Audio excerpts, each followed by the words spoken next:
अमीर बेटी के लिए ससुराल की रसोई मौत, गरीब बेटी के लिए जिंदगी।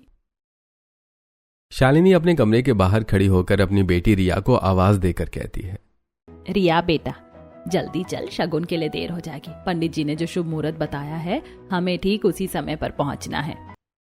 अरे भाई चल रहे हैं, थोड़ा तो सब्र करो शालिनी। तुम्हें अपनी होने वाली बहू से मिलने की आखिर इतनी जल्दी क्या है? तुम तो ऐसे भाग रही हो जैसे ट्रेन छूटी जा रही हो। आपको क्या पता सुरेश जी, बड़े बेटे की शादी का पहला शगुन है। मैं चाहती हूँ कि सब कुछ बिल्कुल समय पर हो। आखिर शहर के इतने बड़े रईस के घर जा रहे हैं हम। आ गई मम्मी, देखिए मैं तो तैयार हूँ, बस ये मैचिंग ज्वेलरी पहन रही थी। चलिए अब चलते हैं। शालिनी, सुरेश और रिया शगुन लेकर सेजल के घर की तरफ निकल जाते हैं।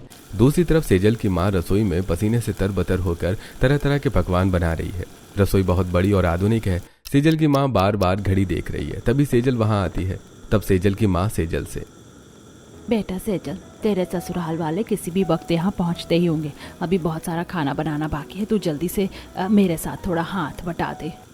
मम्मी, तुम्हें तो पता है कि मैं रसोई में 5 मिनट भी खड़ी नहीं हो सकती। मुझे तो रसोई में पैर रखते गर्मी लगने लगती है, और काम के नाम से तो मुझे सचमुच मौत आने लगती है।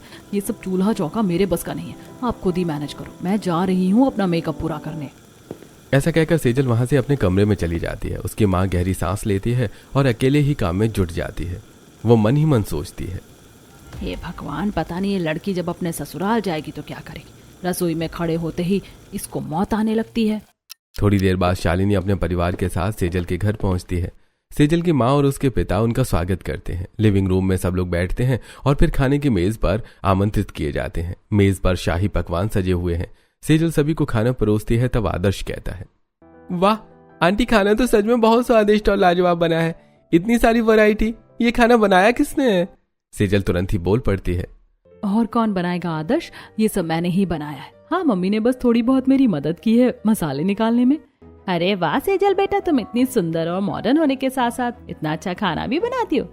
मैं तो सच में बहुत खुश हूँ। मेरी होने वाली बहू तो सर्वगुण संपन्न है। सेजल की माँ ये सब सुनकर चुप रह जाती है। वो अपनी बेटी का झूठ सबके सामने नहीं खोलना चाहती ताकि रिश्ता न टूटे। शालिनी खुश होकर सेजल के हाथ में शगुन के नारियल और जेवर रख देती है। रिश्ता पक्का हो जाता है और वो लोग वापस आ जाते हैं। कुछ दिन बीत जाते हैं। एक दिन अचानक शालिनी की सहेली और दूर के रिश्तेदार आशा मौसी गांव से आती हैं। उनके साथ एक बहुत ही सुंदर लड़की है जिसका नाम राधिका है। शालिनी कैसी हो बहन? किसी काम से शहर आई थी तो सोचा तुमसे मिलती चलूं। अरे आशा, बहुत अच्छा किया जो तुम आ गई। आओ बैठो। बाहर तो आज बहुत ही भयानक गर्मी है। वैसे लड़की तुम्हारे साथ कौन है? ये मेरे पड़ोस में रहती है, इसका नाम राधिका है। मैं आ रही थी तो इसे भी अपने साथ ले आई। अच्छा, तुम दोनों बैठो, मैं रसोई में जाकर तुम लोगों के लिए ठंडा ठंडा आम का पन्ना बना के लाती हूँ। अरे आंटी, आप क्यों कष्ट कर रही हैं? आप बस मुझे रसोई का रास्ता बता दीजिए, मैं खुद ही आम का पन्ना बना लेती हूँ। आप पीकर देखिएगा। अरे बेटा, तुम मेहमान हो, पहली बार आई हो, मैं तुमसे काम कैसे करवा सकती हूँ? अरे दे दे शालिनी से काम, इसे तो रसोई से अलग ही लगाव है। शालिनी राधिका को रसोई दिखा देती है। राधिका मुस्कुराती हुई रसोई में चली जाती है। शालिनी और आशा हॉल में बैठकर बातें करने लगती हैं। राधिका थोड़ी देर बाद ट्रे में आम के पन्ने के गिलास सजाकर बाहर लाती है और, लीजिए आंटी, पीकर बताइए कैसा बना है। मैंने इसमें थोड़ा भुना हुआ जीरा और काला नमक ज्यादा डाला है ताकि गर्मी में राहत मिले। ऐसा कहकर राधिका आशा और शालिनी को आम पन्ना देती है और खुद भी बैठकर आम पन्ना पीने लगती है। आम पन्ना पीकर शालिनी कहती है, अरे वाह, इतना टेस्टी आम का पन्ना। राधिका बेटा, तुमने तो सच में जादू कर दिया। इतना रिफ्रेशिंग है, तुमने तो बहुत ही अच्छा बनाया है। शुक्रिया आंटी, मुझे खाना बनाने और खिलाने का बहुत शौक है। मेरे लिए तो रसोई वो जगह है जहाँ मुझे सबसे ज्यादा शांति मिलती है। थोड़ी देर बाद आशा और राधिका वहां से चली जाती हैं। उसके बाद शालिनी रसोई की तरफ जाती है। वो जैसे ही रसोई में कदम रखती है वो हैरान रह जाती है। रसोई का कोना कोना चमक रहा है। राधिका ने न केवल पन्ना बनाया बल्कि स्लैब को भी पूरी तरह से साफ कर दिया था। यह देखकर शालिनी मन में, अरे ये लड़की तो कमाल है। सिर्फ आम पन्ना ही बनाया लेकिन पूरी रसोई को ऐसे चमका दिया जैसे किसी ने जादू कर दिया हो। और देखो, इसने तो जग में एक्स्ट्रा पन्ना बनाकर भी रख दिया है ताकि बाकी लोग भी पी सके। शाम को जब सुरेश घर वापस आते हैं तो शालिनी के चेहरे पर मुस्कुराहट देखकर कहते हैं, आह, क्या चीज बनाई है शालिनी। आज तो गर्मी का नामो निशान मिट गया। तुमने बनाया है, बहुत लाजवाब है। नहीं सुरेश जी, ये मैंने नहीं बनाया। आज आशा मौसी आई थी गांव से, उनके साथ एक लड़की आई थी राधिका, ये उसने बनाया है। और आपको पता है वो लड़की रसोई में गई और उसने बिना कहे पूरी रसोई ऐसे साफ कर दी कि मेरा दिल तो बाग बाग हो गया। अच्छा, आज के जमाने में ऐसी लड़कियां कम ही मिलती हैं।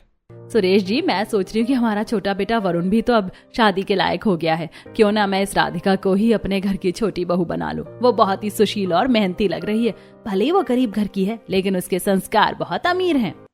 बात तो तुम्हारी सही है। अगर तुम्हें लड़की पसंद है तो वरुण से बात कर लेते हैं। बातें करने के बाद वो लोग अगले दिन लड़की देखने जाने के लिए तैयार होते हैं और शालिनी और सुरेश राधिका के गांव पहुंचते हैं।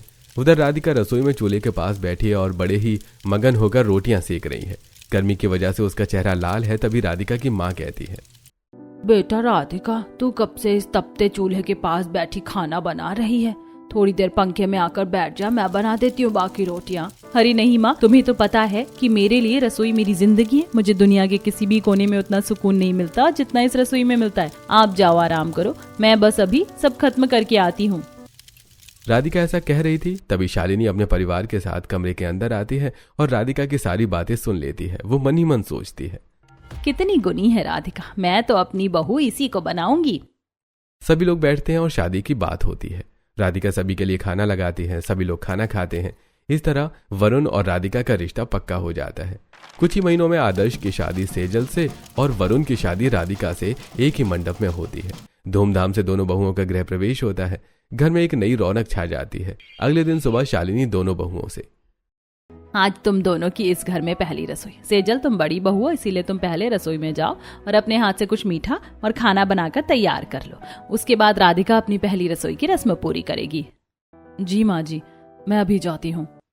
ऐसा कहकर सेजल रसोई में जाती है और खाना बनाने की तैयारी करते हुए मन ही मन कहती है, हे भगवान, ये रसोई संभालना तो मेरे लिए मौत के बराबर है। ऐसा करती हूँ कि जल्दी जल्दी से तड़के वाली दाल, चावल और सूजी का हलवा बना लेती हूँ। बस इतना काफी है। बाकी काम के लिए तो वो देवरानी है ही। वैसे भी वो गाँव से आई है, गरीब है, तो उसे तो इन सब कामों की आदत होगी ही। सेजल बहुत ही गंदे तरीके से खाना बनाना शुरू करती है। दाल का तड़का लगाते समय घी के छींटे पूरे स्लैब पर फैल जाते हैं। वो सूजी भूनती है लेकिन उसका ध्यान मोबाइल पर होता है, जिससे सूजी कहीं से जल जाती है। वो रसोई को बिल्कुल अस्त व्यस्त छोड़ देती है। सिंक बर्तनों से भर जाता है और स्लैब पर मसालों के डिब्बे खुले पड़े रहते हैं। खाना बनाकर सेजल अपने आप से कहती है, बस हो गया काम। इससे पहले कि मैं यहाँ गर्मी से बेहोश होकर मर जाऊं, मुझे यहाँ से निकलना चाहिए। जल्दी से डाइनिंग टेबल पर ये सब खाना लगा देती हूँ, जाकर अपने कमरे में एसी और कूलर की हवा में बैठती हूँ। मेरी तो जान निकल रही है यहाँ। सेजल जल्दी जल्दी खाना बनाकर मेज पर सजाती है और पसीना पोंछती हुई शालिनी के पास पहुंचती है और कहती है, माँ जी, मैंने खाना बना दिया है, सब कुछ टेबल पर लगा दिया है। मुझे बहुत गर्मी लग रही है और मेरा सिर भी चकरा रहा है। मैं अभी अपने कमरे में जा रही हूँ थोड़ा रेस्ट करने। अरे बेटा, तुम इतनी जल्दी थक गई? चलो कोई बात नहीं, तुम आराम करो। राधिका, अब तुम्हारी बारी है बेटा। जी माँ जी, मैं अभी जाती हूँ। ऐसा कहकर राधिका रसोई में जाती है। राधिका जैसे ही रसोई में कदम रखती है, रसोई की हालत देखकर उसे बहुत बुरा लगता है। हर तरफ गंदगी फैली है, फर्श पर दाल गिरी है और स्लैब चिपचिपा हो रहा है। ये देखकर राधिका अपने आप से, हे भगवान, रसोई की ये क्या हालत कर दी है जेठानी जी ने। इतनी गंदगी। रसोई तो सुकून की जगह है, यहाँ अन्नपूर्णा का वास होता है, लेकिन ऐसी गंदी जगह पर भला मुझे सुकून कैसे मिलेगा? राधिका तुरंत पल्लू कमर में खोंचती है और सफाई में जुट जाती है। वो बर्तनों को सही जगह रखती है, स्लैब को रगड़कर साफ करती है और फर्श पोंछती है। तभी शालिनी वहां पानी पीने आती है और राधिका को सफाई करते देखकर कहती है, अरे राधिका बेटा, तुम ये क्या कर रही हो? तुम तो खाना बनाने आई थी ना, फिर ये झाड़ू पोछा और सफाई क्यों? माँ जी, दरअसल जेठानी जी ने खाना बनाया था तो जल्दबाजी में रसोई गंदगी वैसे ही छोड़ दी, और मुझे तो रसोई में गंदगी बिल्कुल पसंद नहीं है। वैसे भी रसोई मेरे लिए सिर्फ एक कमरा नहीं, मेरी जिंदगी जैसी है, इसीलिए पहले मैं इसे साफ कर लूं, फिर खाना बनाऊंगी। जीती रह बेटा, तेरी ये सोच ही इस घर को स्वर्ग बनाएगी। तू आराम से कर। शालिनी मुस्कुराती हुई बाहर चली जाती है। राधिका अब पूरे मन से खाना बनाना शुरू करती है। वो खीर बनाती है, पनीर की सब्जी और ताज़ा रोटियां। रसोई से बहुत ही सौंधी और भूख बढ़ाने वाली खुशबू आने लगती है। उधर सभी लोग हॉल में बैठे थे। तब सुरेश कहता है, अरे भाई, कितनी देर लगेगी? भूख के मारे पेट में चूहे दौड़ रहे हैं। सेजल ने तो खाना लगा दिया है, पर वो छोटी बहू अभी तक क्या कर रही है? हम क्या शाम तक इंतजार करेंगे? हाँ माँ, राधिका को पता नहीं कितना टाइम लगेगा। तब तक चलिए जो खाना मेज पर रखा है वही खा लेते हैं। ठीक है बेटा, चलो सभी डाइनिंग टेबल पर बैठ जाओ और मैं सेजल को बुलाकर ले आती हूँ, वो खाना परोस देगी। ठीक है माँ, भूख तो मुझे भी बहुत तेज लगी है। सब लोग डाइनिंग टेबल पर बैठते हैं। शालिनी सेजल को बुलाती है। सेजल वहां आकर सभी को खाना सर्व करती है। सभी लोग खाना शुरू करते हैं। खाना खाकर आदर्श कहता है, उफ, ये दाल तो एकदम फीकी है, और चावल ये तो पूरी तरह से कच्चे हैं, दांतों के नीचे कंकड़ की तरह लग रहे हैं। सेजल, तुमने इसे ठीक से पकाया भी है या नहीं? और ये हलवा देखो, इसमें तो चीनी का नामो निशान नहीं और सूजी एकदम जली हुई लग रही है। भाभी, आपने क्या बनाया है ये? अरे सेजल, तुमने तो कहा था कि तुम्हें खाना बनाना बहुत पसंद है। पापा जी, मैंने अपनी तरफ से पूरी कोशिश की है। सेजल बेटा, तुमने मेहनत तो की, पर शायद तुम्हारा मन वहां नहीं था। सब लोग बहुत ही उदास मन से थोड़ा बहुत खाना खाते हैं ताकि पेट की आग शांत हो सके। खाना खाकर सभी हॉल में बैठते हैं। तभी रसोई से देसी घी और मसालों की एक बेहतरीन खुशबू हॉल तक पहुंचती है। रिया कहती है, वाह माँ, लगता है आज छोटी भाभी कुछ बहुत ही स्पेशल और टेस्टी बना रही है। खुशबू तो इतनी अच्छी है कि मेरी भूख फिर से जाग गई है। अरे सच में, इस खुशबू ने तो मेरा मूड ही बदल दिया। राधिका बेटा जरूर कुछ अच्छा बना रही है। तभी राधिका मुस्कुराती हुई बाहर आती है और सभी लोगों से मुस्कुराते हुए कहती है, माँ जी, बाबूजी, खाना तैयार है। मैंने सोचा पहली रसोई है तो कुछ मीठा और सात्विक खाना बनाया जाए। मैंने खाना टेबल पर लगा दिया है, चलिए आप लोग खाना खा लीजिए। ये सुनकर सभी लोग डाइनिंग टेबल पर आते हैं। अपनी माँ के कहने पर रिया सेजल को भी बुलाकर ले आती है। राधिका सबको खाना परोसती है। जैसे ही सुरेश खीर का पहला चम्मच मुंह में डालते हैं, उनके चेहरे पर संतुष्टि के भाव आ जाते हैं और वो कहते हैं, लाजवाब राधिका बेटा, मजा आ गया। ये खीर तो अमृत जैसी लग रही है, और पनीर की सब्जी, आहा क्या स्वाद है। आदर्श, वरुण, देखो इसे कहते हैं असली खाना। वाकई छोटी भाभी, सेजल के हलवे के बाद आपकी ये खीर तो किसी वरदान जैसी लग रही है। दाल भी कितनी अच्छी तरह फ्राई की है। मुझे तो पता ही था कि मेरी पत्नी कमाल करेगी। सुरेश जी, देखिए राधिका ने कितनी मेहनत की है और इसने रसोई को भी एकदम साफ रखा है। सेजल, तुम भी थोड़ा चखो, तुम्हें पता चलेगा कि खाने में प्यार कैसे डाला जाता है। सब इसकी तारीफ कर रहे हैं। है तो ये गांव की गंवार ही ना, खाना बनाना ही तो आता है इसे, और क्या। मेरी अमीरी के सामने कुछ भी नहीं है। अरे बड़ी बहू, मैं तो तुम्हें शगुन देना ही भूल गई थी। सुरेश जी, आज तो मैं बहुत ज्यादा खुश हूँ। हाँ, जब शालिनी ज्यादा खुश होती है तभी इसे शगुन और कीमती चीजें याद आती है।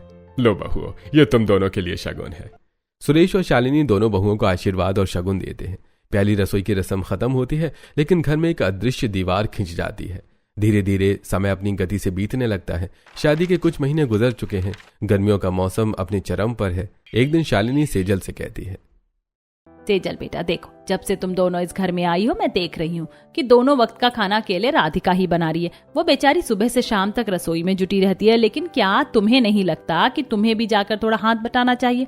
आखिर तुम इस घर की बड़ी बहू हो। माँ जी, आप तो जानती हैं कि मुझे गर्मी से कितनी एलर्जी है। रसोई में जाते ही मेरा बीपी लो होने लगता है, और राधिका को तो ये सब पसंद है। वो खुद कहती है कि उसे रसोई में सुकून मिलता है, फिर मुझे बीच में टांग अड़ाने की क्या जरूरत है?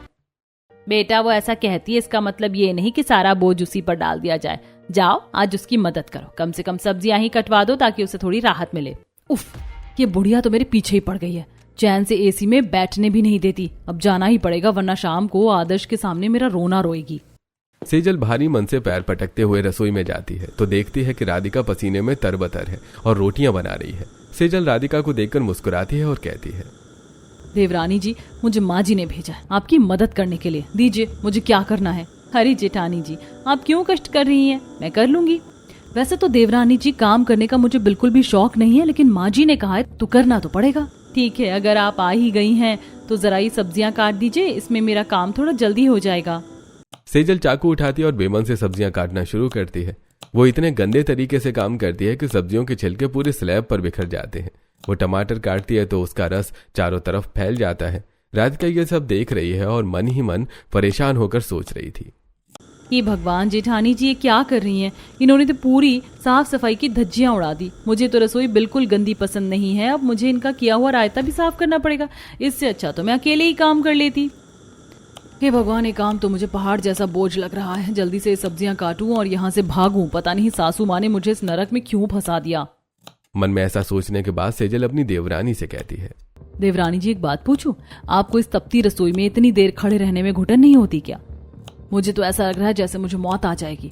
आप तो ऐसे काम कर रही हैं जैसे कोई पिकनिक मना रही हो। नहीं जेठानी जी, मुझे बिल्कुल घुटन नहीं होती। मुझे तो रसोई मेरी जिंदगी लगती है। यहाँ की खुशबू, यहाँ का काम मुझे एक अलग ही तरह की संतुष्टि देता है। जब मैं देखती हूँ कि मेरे बनाए खाने से सबका पेट भर रहा है और चेहरे पर मुस्कान है तो मेरी सारी थकान मिट जाती है। कितनी अजीब बात है ना राधिका, तुम्हें रसोई जिंदगी लगती है और मुझे रसोई मौत लगती है। ऐसा लगता है जैसे यहाँ खड़े खड़े ही मेरा जनाजा निकल जाएगा। आप अपनी ये जिंदगी संभालो, मैं अपनी जिंदगी बचाने के लिए कूलर की हवा में जा रही हूँ। ये रही आपकी कटी हुई सब्जियां, अब बाकी आप देख लेना। सेजल चाकू वहीं पटक कर तेजी से रसोई से बाहर निकल जाती है। राधिका एक गहरी सांस लेती है और दोबारा सफाई में जुट जाती है। अगले दिन सुबह राधिका को हल्का बुखार महसूस होता है।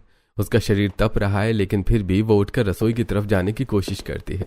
शालिनी उसे देख लेती है और उसके पास आकर कहती है, अरे राधिका बेटी, तू इतनी कमजोर क्यों दिखाई दे रही है, जरा देखूं तो। शालिनी उसे छूकर देखती है और कहती है, अरे तेरा शरीर तो आग की तरह तप रहा है, तुझे बुखार है। तू चुपचाप जाकर अपने कमरे में आराम कर, आज तू रसोई में कदम भी नहीं रखेगी। पर माँ जी, नाश्ता और खाना कौन बनाएगा? मैं धीरे धीरे कर लूंगी, आप चिंता मत कीजिए। बिल्कुल नहीं, आज सेजल खाना बनाएगी। आखिर उसे भी तो अपनी जिम्मेदारी का एहसास होना चाहिए। तू जा और आराम कर। ऐसा कहकर शालिनी राधिका को कमरे में ले जाती है। राधिका कमरे में लेट जाती है और फिर वो सेजल के कमरे में जाकर उससे कहती है, सेजल, आज राधिका की तबीयत ठीक नहीं है तो तुम जाओ और जाकर खाना बना लो। अपनी सास के कहने पर सेजल रसोई में जाती है और खाना बनाना शुरू करती है। हे भगवान, अब मुझे इस आग उगलते मौसम में खाना बनाना पड़ेगा। मुझे तो लगता है कि मुझे अब मंदिर जाकर पूजा पाठ करनी पड़ेगी कि देवरानी जल्दी ठीक हो जाए। अगर वो कल ठीक नहीं हुई तो मैं तो रसोई में रह रहकर ही मर जाऊंगी। सेजल रसोई में जूझ रही है, तभी रिया वहां पानी पीने आती है। रसोई की हालत देखकर वो हैरान रह जाती है। रसोई में धुआं भरा है और सेजल पसीने से भीगी हुई चिढ़कर खाना बना रही है। ये देखकर रिया ये कहती है, भाभी क्या हुआ, खाना बन गया क्या? मम्मी और पापा इंतजार कर रहे हैं। और ये रसोई में इतना धुआं क्यों है? आपने कुछ जला दिया क्या? यार रिया, तुझको समझ नहीं आ रही क्या? इतनी भयानक गर्मी है और मैं जैसे तैसे तो यहाँ खड़ी हूँ, ऊपर से तुम आकर सवाल पूछ रही हो। मेरा दिमाग पहले ही खराब है।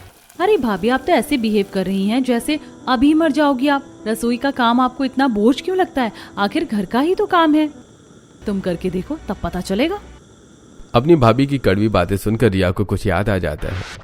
राधिका किचन में खाना बना रही थी, तभी रिया वहां आती है और कहती है, भाभी खाना बना रही हूँ, मैं आपकी मदद कर दूं?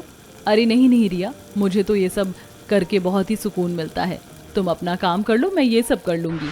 अगर मुझे अपने कॉलेज का असाइनमेंट कंप्लीट नहीं करना होता ना तो मैं खुद ही कर लेती। छोटी भाभी तो कभी ऐसे नहीं चिढ़ती।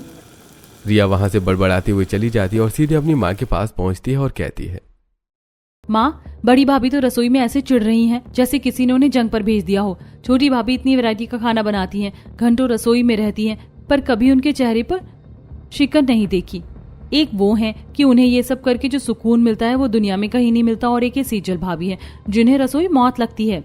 बेटा, हर इंसान अलग होता है। राधिका को रसोई से प्यार है और सेजल को सिर्फ आराम से। माँ, बेचारी छोटी भाभी हमेशा अकेले काम करवाती हैं। आपको बड़ी भाभी से भी बराबर काम करवाना चाहिए। छोटी भाभी अच्छी हैं और उन्हें काम पसंद है, इसका मतलब ये थोड़ी ना है कि वो सबकी नौकर बन जाए। तू सही कह रही है रिया, आज से मैं दोनों से बराबर काम करवाऊंगी। तभी शालिनी को रसोई से कुछ जलने की गंध आती है। वो दौड़कर रसोई में जाती है और देखती है कि दाल पूरी तरह से जल चुकी है और सेजल वहां नहीं है। शालिनी गुस्सा होकर सेजल को आवाज देती है, सेजल, ओ सेजल, कहाँ मर गई? देख, यहाँ दाल जलकर कोयला हो गई है। सेजल दौड़ते हुए आती है और कहती है, क्या हुआ माँ जी, क्यों चिल्ला रही हैं? क्या कर रही थी तुम? यहाँ दाल पूरी तरह जल गई और तुम गायब हो। ऐसे खाना बनाया जाता है क्या? माँ जी, मैंने दाल चावल चढ़ा दिए थे और अपने कमरे में एसी में बैठने गई थी। मुझे रसोई में खड़े रहना बोझ लगता है, घुटन होती है वहाँ। अब थोड़ा जल गया तो क्या हुआ? थोड़ा जल गया? पूरा खाना बर्बाद कर दिया तुमने। अब सब लोग क्या भूखे रहेंगे? चिड़चिड़ी कहीं की। जाओ और दोबारा बनाओ। ऐसा कहकर शालिनी वहां से चली जाती है और सेजल दोबारा खाना बनाती है और फिर सभी को खाना परोसती है। लेकिन वो खाना इतना बेस्वाद होता है कि कोई भी उसे ठीक से नहीं खा पाता। कुछ दिन बाद सेजल अपनी सहेलियों के साथ एक किटी पार्टी में जाती है। वहां वो खूब सज धज कर पहुंची है और अपनी सास और देवरानी की बुराई शुरू करती है। हाय रब्बा, तुम लोगों को क्या बताऊं। मेरे ससुराल वाले तो मुझे रसोई की मजदूर बनाना चाहते हैं। मैं कितना भी अच्छा बना लूं, मेरी कोई तारीफ नहीं करता, और वो गांव की गवार मेरी देवरानी कुछ भी नया बना दे तो सब वाह वाह करते हैं। अच्छा, तेरे ससुराल वाले इतने खराब हैं? देखकर तो नहीं लगता ऐसा। सेजल अपनी सहेलियों से अपने ससुराल वालों की बहुत बुराई करती है। अगले दिन सभ्यता शालिनी के घर आती है और कहती है, नमस्ते आंटी, सेजल घर पर है क्या? दरअसल मेरे घर पर कुछ मेहमान आ रहे हैं और मेरी थोड़ी सब्जी कम पड़ गई है, सोचा सेजल से थोड़ी सब्जी ले लूं। हाँ हाँ बेटा, क्यों नहीं। सेजल तो कमरे में होगी लेकिन राधिका रसोई में ही है, तुम जाकर ले लो। सभ्यता रसोई में जाती है और राधिका को काम करते देखती है। रसोई एकदम साफ सुथरी और खुशबूदार है। ये देखकर सभ्यता राधिका से कहती है, अरे वाह राधिका, तुम्हारा किचन तो बहुत साफ है, ऐसा लगता ही नहीं कि यहाँ खाना बन रहा है, और खुशबू तो बहुत ही लाजवाब है। शुक्रिया दीदी, मुझे रसोई साफ रखना बहुत पसंद है, तभी तो सुकून मिलता है काम करने में मुझे। सच में मैं कई बार तुम्हारे घर के हॉल में आई हूँ और हमेशा पता चला कि तुम किचन में हो। तुम सच में बहुत मेहनती हो। बातें करके सभ्यता सब्जी लेकर चली जाती है। अगले दिन सेजल छत पर कपड़े फैलाने जाती है तो देखती है कि सभ्यता अपनी छत पर पौधों में पानी डाल रही थी। सेजल सभ्यता को देखकर उससे बातें करने लगती है। तब सभ्यता कहती है, सेजल, कल मैं तुम्हारे घर आई थी। तुम्हारी देवरानी राधिका ने जो सब्जी दी थी वो इतनी स्वादिष्ट थी कि मेरे मेहमानों ने उंगलियां चाट ली, और उसका किचन, हाय कितना साफ सुथरा था। वो तो सच में रसोई को अपनी जिंदगी मानती है। हाँ होगी ही, उसे और आता ही क्या है। अच्छा अब मैं चलती हूँ, चलो मुझे बहुत काम है। ऐसा कहकर सेजल नीचे आती है। तभी उसकी सास उससे कहती है, सेजल बहू, आज खाना तुम बना लो क्योंकि राधिका साफ सफाई करके बहुत थक गई है। अपनी सास के कहने पर सेजल रसोई में जाकर जैसे तैसे खाना बनाने लगती है। तभी उसकी एक और पड़ोसी मानसी घर आती है और रसोई में जाकर थोड़ी दाल मांगती है। फिर वो सेजल के गंदे किचन को देखकर मन ही मन में कहती है, छी, सेजल का किचन कितना गंदा है। मसालों के डिब्बे खुले पड़े हैं, चारों तरफ तेल फैला है, और दाल की खुशबू भी कितनी अजीब है। सभ्यता तो कह रही थी कि इनका किचन बहुत साफ रहता है। उसके बाद मानसी दाल लेकर वापस अपने घर चली जाती है। ऐसे कुछ दिन बीत जाते हैं। एक दिन बाजार में सभ्यता और मानसी मिलती है और दोनों बहुओं के बारे में बात करती है। पता है मानसी, मैं राधिका के किचन में गई थी, इतना साफ सुथरा था उसका किचन। राधिका सचमुच खाना अच्छा बनाने के साथ साथ रसोई की भी जिम्मेदारी अच्छे से संभालती है। सच ही कहती है वो कि रसोई घर उसके लिए उसकी जिंदगी है। कैसी बातें करती हो सभ्यता, मैं तो उनके घर दाल लेने गई थी। सेजल का किचन इतना गंदा था, दाल से इतनी बदबू आ रही थी और सारे डब्बे खुले हुए थे। गैस का प्लेटफॉर्म भी इतना गंदा था। सच ही कहती है सेजल कि उसके लिए रसोई मौत से कम नहीं है। पूरे मोहल्ले में राधिका की सफाई और स्वाद की तारीफ फैल जाती है, जबकि सेजल की बदनामी होने लगती है। घर में भी अब कलेश बढ़ने लगा था क्योंकि सेजल अपनी हरकतों से बाज नहीं आ रही थी। एक दिन राधिका रसोई में खाना बना रही थी। तभी शालिनी वहां आती है और कहती है, बेटा तू रसोई में ही रहती है, थोड़ा अपना भी ध्यान रखा कर। माँ जी, मुझे जो सुकून यहाँ मिलता है वो कहीं नहीं मिलता। रसोई ही मेरी जिंदगी है बस। राधिका सफाई कर रही होती है कि तभी सेजल वहां आती है और ये सब बातें सुनकर मन ही मन कहती है, सचमुच ये कितनी मेहनत करती है, हर वक्त रसोई में घुसी रहती है। मानना पड़ेगा कि सफाई तो बहुत रखती है ये। समय अपनी गति से बढ़ रहा है लेकिन सेजल और राधिका के नजरिए में कोई बदलाव नहीं आया है। घर के अंदर अब एक खामोश युद्ध सा छिड़ गया है। सेजल हर उस मौके की तलाश में रहती है जहां उसे रसोई में कदम न रखना पड़े, जबकि राधिका अपनी रसोई को ही अपनी इबादत गाह मान चुकी है। एक रात वरुण और राधिका अपने कमरे में बैठे हैं। वरुण अपनी पत्नी को थका हुआ देखकर उससे कहता है, राधिका, मैं देख रहा हूँ कि तुम सारा दिन रसोई में ही बिता देती हो। सुबह का नाश्ता हो, दोपहर का लंच या रात का डिनर, तुम बस वही नजर आती हो। क्या तुम थकती नहीं हो? कभी कभी बाहर घूमने का मन नहीं करता तुम्हारा? नहीं वरुण जी, मैं बिल्कुल नहीं थकती। सच कहूँ तो मुझे जो सुकून और खुशी अपनी रसोई में मिलती है वो दुनिया के किसी भी कोने में नहीं मिलती। जब मैं मसालों की खुशबू सूंघती हूँ और कढ़ाई की आवाज सुनती हूँ तो मुझे लगता है मैं जीवित हूँ। रसोई मेरी जिंदगी है और इस जिंदगी को संवारना ही मेरा काम है। तुम्हारी यही सादगी और मेहनत मेरा दिल जीत लेती है। तुम वाकई इस घर की अन्नपूर्णा हो। वहीं दूसरी तरफ आदर्श और सेजल के कमरे में माहौल बिल्कुल अलग है। सेजल बिस्तर पर मुंह फुलाकर लेटी है और आदर्श उसे समझाने की कोशिश कर रहा है। सेजल, तुम इतनी परेशान और चिड़चिड़ी क्यों दिख रही हो? जब से शादी हुई है तुम हर छोटी बात पर हंगामा करती हो, खासकर जब माँ तुम्हें रसोई में जाने को कहती है। आखिर समस्या क्या है? समस्या ये है आदर्श कि मुझे दुनिया का हर काम जम जाता है लेकिन ये रसोई नहीं जमती। मुझे उस गर्म और गंदी रसोई में जाते ही ऐसा लगता है कि मैं मर जाऊंगी। मुझे तो रसोई में ही मौत आती है। क्यों माँ जी मुझे बार बार वहाँ भेजती हैं? क्या हम एक परमानेंट कुक नहीं रख सकते? सेजल, रसोई सिर्फ खाना बनाने की जगह नहीं है, वो परिवार की सेहत और प्यार से जुड़ी होती है। रसोई जिंदगी का वो हिस्सा है जिसके बिना जिंदगी नहीं चल सकती। तुम्हें राधिका से कुछ सीखना चाहिए। देखो वो कितनी खुशी से सब करती है। तुम्हें अपनी सोच बदलने की जरूरत है। आप भी उसी की साइड लीजिए। मुझे नहीं बदलनी अपनी सोच, मुझे सोना है, लाइट बंद कर दीजिए। ऐसा कहकर सेजल मुंह घुमाकर सो जाती है। कुछ दिन बाद घर में एक विशेष अवसर आता है। आदर्श और वरुण की शादी की सालगिरह आने वाली है। दोनों भाई मिलकर एक छोटी सी पार्टी प्लान करते हैं। शालिनी और सुरेश भी बहुत खुश हैं। लिविंग रूम में सब बैठकर चर्चा कर रहे हैं। बच्चों, तुम्हारी एनिवर्सरी है तो हम चाहते हैं कि इस बार कुछ खास हो। कुछ करीबी मेहमान, तुम्हारे मायके वाले और ऑफिस के बॉस भी आएंगे। माँ जी, अगर आप कहें तो इस पार्टी का सारा खाना मैं खुद बना लूंगी। ज्यादा लोग नहीं है, मैं आराम से सब संभाल लूंगी। बाहर का खाना खाने से बेहतर है कि हम सबको घर का स्वाद खिलाएं। अरे ये तो बहुत अच्छा विचार है राधिका, मैं भी चाहता हूँ कि सबको घर का बना खाना ही मिले। ठीक है, ये गरीब खाना बनाकर सबको इम्प्रेस करने की कोशिश करें। मैं अपनी अमीरी का जलवा दिखाऊंगी। मैं तो अपने पैसे खर्च करके ऐसा डेकोरेशन करवाऊंगी कि लोग खाना भूल जाएंगे। ठीक है, तो फिर तय रहा। राधिका खाना बनाएगी और पार्टी का सारा सजावट का काम मैं देखूंगी। मुझे पार्टी प्लानिंग का बहुत शौक है। पार्टी की तैयारी शुरू हो जाती है। सेजल अपने फोन से बड़े बड़े डेकोरेटर्स को फोन करती है और घर की छत पर शानदार सजावट करवाती है। महंगे फूल, लाइट्स और मखमल के पर्दों से छत को सजाया जाता है। दूसरी तरफ राधिका रसोई में पसीने से भीगी हुई है। उसने एक बड़ा गैस का चूल्हा मंगवाया है। वो खीर, छोले, पूड़ी, शाही पनीर और कई तरह के पकवान बनाने में जुटी है। शाम होती है और छत पर सभी मेहमानों का आना शुरू हो जाता है। इधर सेजल अपने कमरे में तैयार होती है और आईना देखते हुए कहती है, अब तो सब मेरी ही तारीफ करेंगे। इतना आलीशान डेकोरेशन जो करवाया है, खाने की परवाह कौन करता है, लोग तो बस दिखावा देखते हैं। राधिका तो रसोई में मर ही रही होगी, पागल कहीं की। तो वहीं दूसरी तरफ राधिका खाना बनाते हुए मन ही मन सोचती है, हे भगवान, मैंने बहुत प्यार और मेहनत से ये खाना बनाया। बस लाज रख लेना, सबको पसंद आ जाए। मेरे लिए तो यही मेरी असली परीक्षा है।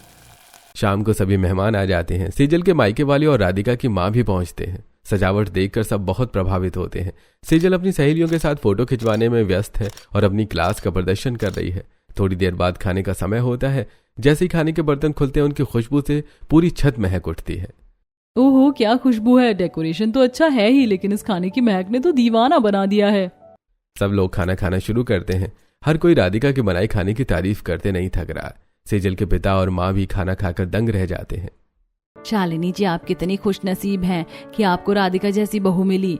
यह लड़की तो अन्नपूर्णा का साक्षात स्वरूप है। इतना स्वाद तो बड़े बड़े होटलों में भी नहीं मिलता। हाँ बहन, राधिका हमारी शान है। उसने अपनी रसोई को अपनी जिंदगी बना लिया है। काश हमारी बेटी सेजल भी ऐसी होती, पर हम जानते हैं कि उसे खाना बनाने का कोई शौक नहीं है। वो तो रसोई के नाम से ही भागती है। हमें शर्मिंदा होना पड़ता है कि हमने उसे कुछ नहीं सिखाया। सेजल पास खड़ी ये सब सुन लेती है। उसके चेहरे पर हवाइयां उड़ने लगती हैं। उसे पहली बार महसूस होता है कि उसकी महंगी सजावट पर राधिका का सादा खाना भारी पड़ गया है। तभी आदर्श के बॉस और उनकी पत्नी आगे आते हैं। आदर्श, तुम्हारी पत्नी राधिका वाकई बहुत जिम्मेदार और गुणी है। जिसकी पत्नी इतनी सुगढ़ और जिम्मेदार होती है, उसका पति अपने आप तरक्की करता है। राधिका की मेहनत और सलीका देखकर मैं बहुत प्रभावित हूँ। बिल्कुल सही कहा आदर्श। आज मैं सबके सामने ये अनाउंस करना चाहता हूँ कि तुम्हारी और वरुण की कड़ी मेहनत और तुम्हारे परिवार के सपोर्ट को देखते हुए तुम दोनों का प्रमोशन पक्का है। कल ऑफिस में आकर अपना नया अपॉइंटमेंट लेटर ले लेना। पूरी पार्टी तालियों की गड़गड़ाहट से गूंज जाती है। शालिनी और सुरेश की छाती गर्व से चौड़ी हो जाती है। राधिका की आंखों में खुशी के आंसू हैं, लेकिन सेजल ये सब देखकर सुन्न रह जाती है। उसे अपनी माँ की शर्मिंदगी और अपनी हार का एहसास होता है। वो चुपचाप अपने कमरे में जाकर रोने लगती है। पार्टी खत्म होने के बाद मेहमान चले जाते हैं। राधिका रसोई साफ करके सेजल के कमरे में आती है और कहती है, जेठानी जी, आप यहाँ अकेले क्यों बैठी हैं और आपकी आंखों में आंसू? क्या हुआ? राधिका, आज मैं बहुत शर्मिंदा हूँ। आज मुझे समझ आया कि पैसा और दिखावा सब कुछ नहीं होता। मेरे अपने माता पिता को मुझ पर गर्व नहीं है। वो तुम्हारी तारीफ कर रहे थे। बॉस ने तुम्हारी वजह से प्रमोशन की बात की। मैं आज तक रसोई को अपनी मौत समझती रही, जबकि तुमने उसी रसोई से अपनी और इस घर की जिंदगी बना ली। मुझे माफ कर दो। दीदी, ऐसा मत कहिए। जब हम जागते हैं हमारे लिए तभी सवेरा होता है। अभी कुछ भी देर नहीं हुई। आज से हम दोनों मिलकर इस घर को संभालेंगे। मैं आपको सब सिखा दूंगी। हम मिलकर अपनी रसोई चमकाएंगे और उसे अपनी जिंदगी बनाएंगे। हाँ राधिका, तुम सही कह रही हो। अब मैं भी रसोई से नहीं भागूंगी। अगले दिन सुबह रसोई में एक नया नजारा है। सेजल और राधिका साथ मिलकर नाश्ता बना रही हैं। सेजल बड़े प्यार से आलू छील रही है और राधिका तड़का लगा रही है। तभी रिया रसोई के दरवाजे पर आती है और कहती है, अरे आज तो सूरज पश्चिम से निकला है क्या? भाभी, नाश्ता बन गया? हाँ रिया, नाश्ता भी बन रहा है और हमारी जिंदगी की नई शुरुआत भी हो रही है। अब हम दोनों के लिए रसोई जिंदगी है। अब जाकर मेरा घर सच में स्वर्ग बना है। जीती रहो मेरी बहुओं। तुम दोनों इसी तरह से मिलजुल कर रहो और अपनी जिम्मेदारियां संभालो। घर की फिजा अब बदल चुकी थी। अब रसोई में गर्मी नहीं बल्कि प्यार और एकता की खुशबू थी। जिस रसोई को सेजल मौत समझती थी, अब वही उसके जीने की वजह बन गई थी। अब राधिका और सेजल दोनों साथ में मिलजुल कर खाना बनाती और परिवार वालों को खिलाती थी। इस तरह सभी लोग मिलजुल कर खुशी खुशी से जीवन गुजारने लगे।